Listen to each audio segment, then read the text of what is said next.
Chancellor, Admiral, Delegate, Congressman, Bonnie, President, Dean, Director, everybody, when you talked about the relative wealth of this area of the state and the country.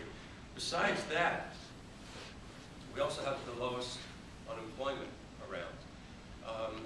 As a state, we've gone down to 6.1%, down from 6.4 in November. Here in the Calvert and St. Mary's, it's down to 4.7. And Charles is very on the edge at 5.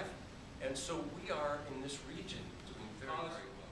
The thing that brings us together, the connectedness that we talk about all the time, is that we all care enough to do something to make our lives, our worlds, our neighborhoods, communities better. So that's what we're doing right here. We've added 7,300 jobs in the last month.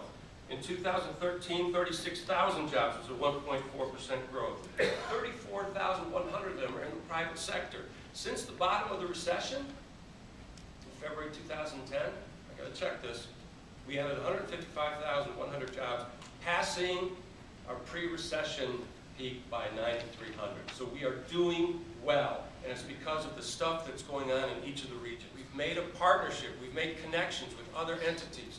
University of Maryland, Virginia, New Jersey, we're in that. We're going to be in that. Let's call it unmanned automated systems, because it may not be limited to the air.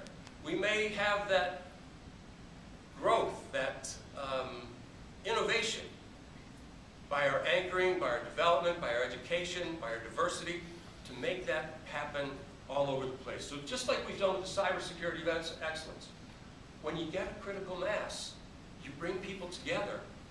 Now, that's where everybody wants to go. Because, again, partnership, industry-led, training opportunities that combine industry, government, and academia, that triumvirate that can put the training programs together for people to get better